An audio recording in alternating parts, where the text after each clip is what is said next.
ওয়ালাইকুম আসসালাম। তোমরা সবাই কই থেকে আসলে? কি করতে গিয়েছিলে? কাদের সাথে? খেলায় কয় গোল হয়েছিল? 4 কারা? আর ওরা 3।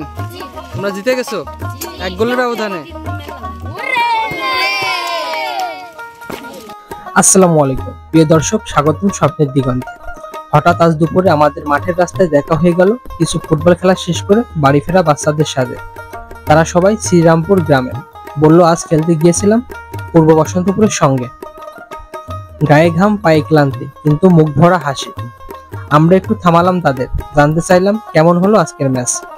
তারা বলল, ভাই খেলা তো দারুণ জমেছিল। আমাদের শ্রীরামপুর 4 গোল দিয়েছে আর পূর্ব বসন্তপুর দিয়েছে 3 গোল।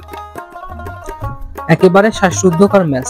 শেষ মিনিটে গিয়ে জয় নিশ্চিত হয়েছে। তাদের খেলার গল্প শুনে মনে পড়ে গেল আমাদের শৈশবের দিনগুলোর কথা। তাদের বয়স 10-11, কেউ ক্লাস 5-এ, কেউ বা 6-এ পড়ে। তাদের বললাম, তোমরা সবাই মিলে একদিন বসন্তপুর প্রাইমারি স্কুল মাঠে এসো, আমি নিজে তোমাদের খেলা করাবো। তাদের বললাম, পড়াশোনার পাশাপাশি খেলাধুলা ও শরীর মন ভালো রাখে। দুষ্টামি না করে সময়ের কাজ সময়ে করলে ভবিষ্যৎ সুন্দর হবে। সবাই কোন ক্লাসে পড়ো? তোমরা খেলা করতে গিয়েছিলে কোথায়? পূর্ব বসন্তপুর। খেলায় জিতছে কারা? কয় গোল দিয়েছো? বাহ, ভেরি গুড। আমাদের তরুণ প্রজন্ম খেলা করতে গিয়েছিল বসন্তপুর পূর্বপাড়া টিমের সাথে, তারা জয়লাভ করেছে। তাইলে আমার নাম্বারটা নিয়ে যাও, আমার সাথে যোগাযোগ করবা, ঠিক আছে? তোমাদের একটা টিম দিলাম, খেলা করতে আসবে প্রতি শুক্রবারে, ঠিক আছে? আচ্ছা যাও, ঠিক আছে। শেষে তাদের নাম পরিচয় শুনলাম। মুখের ভেতর সেই শৈশবের সারল্য, চোখে মুখে স্বপ্ন।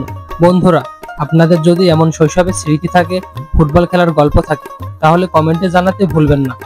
ভিডিওটি ভালো লাগলে লাইক দিন, কমেন্টে আপনার মতামত জানান এবং বন্ধুদের সঙ্গে শেয়ার করুন। স্বপ্নের দিগন্ত, গ্রামের গল্প, মানুষের কথা। ধন্যবাদ সবাইকে। আল্লাহ হাফেজ।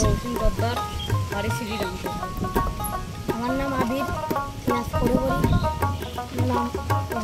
গ্রামের নাম শ্রীরামপুর। আমার নাম বাসার, আমি ক্লাস 5 পড়ি। আমার গ্রামের নাম শ্রীরামপুর। আমার নাম আলিফ, আমি ক্লাস 4 পড়ি। আমি গ্রামের শ্রীরামপুর। সাদাম হোসেন, ক্লাস 7 পড়ি, বাসা শ্রীরামপুর।